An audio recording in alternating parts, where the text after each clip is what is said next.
The one thing I've noticed in this playoff series is, and I have to say it, is Kris Knoblauch has some elephant-sized balls on him because the moves he's made have all worked out, and he's quietly done it, and he's, going to pick I think going to Picard was a great move, very ballsy, and then you could have argued that you go back to picks for game 6, but he said, "You know what? I think Skinner's gonna put up a big game." Skinner is always good after a loss. Now, he just won a game, so I'm not sure what comes of this in game 7. It's a toss-up, but I feel like he earned it in that game, especially getting 15 shots for him to be locked in all that game and make some.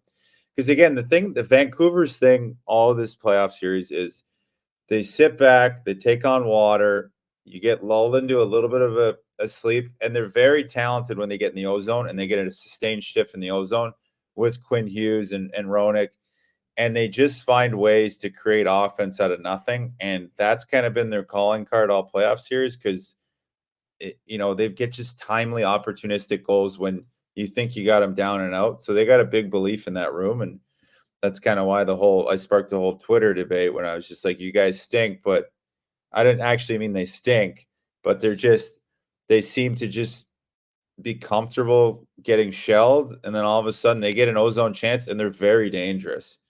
So I think it was just amazing to see him make those saves when he didn't really have much work. And those are that Quinn Hughes save through traffic with the blocker. I mean, he doesn't have much room for error, and that was a bomb of a shot, and he makes that save. So you got to. I think it was again going back to Kris Knoblauch. I think it was a great ballsy move by him. I think it's his net again.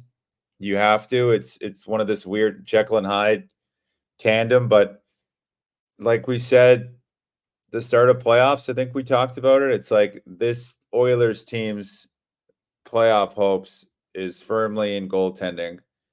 And if they get serviceable goaltending, they have a good chance to win the cup with that potent offense.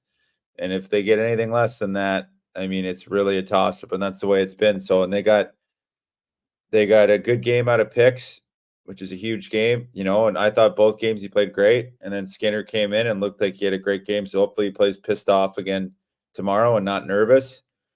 And I think being on the road might be better for him because he's not going to feel that pressure of, in the Oilers building and at home. He gets to go on the road, watch a nice movie, maybe get some Bleu Nuit, something like that, and then just get a good night's sleep and then go out and play, go right to the rink, hostile environment. But I think it's sometimes better for a goalie to be on the road. So, these two teams playing for the right to go up against the Dallas Stars in the Western Conference Final. And holy shit, do the Dallas Stars ever look like a wagon? I can't poke a hole in them. I don't know a weakness. I can't find one.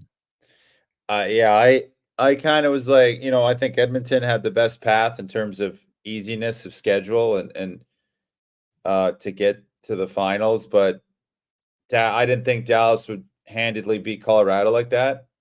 And they're going to get some rest now and be healthy. And they're top to bottom depth. Defense is playing great. I think they put in Alex Petrovic, was a phenomenal move by their coaching staff. Just another guy to shore up, and he can play some minutes. He's a veteran guy.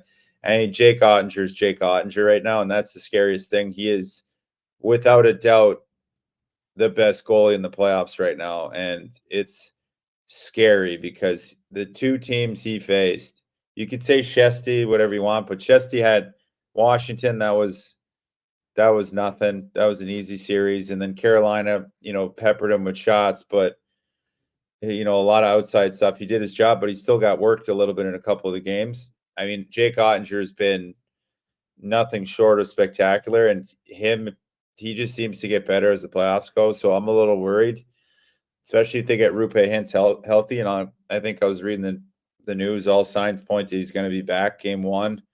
So is Tanev will be fine. They're going to be healthy, and Rupe was going to be probably like questionable game 7 for that series, but now they don't play till Thursday. So he's going to be back in, and it's a hard team to skate with and defend, and it's scary. That's the team. That's the best team by far. And I thought they've had the hardest schedule too, and they have just disposed of two of the arguably other best teams.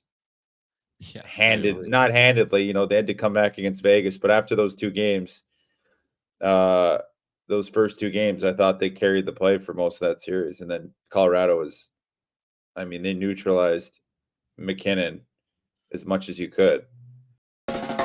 What's up, Nation citizens? If you like that video, then you need to be subscribed to the Oilers Nation YouTube. Podcasts, live shows, exclusive interviews, and analysis.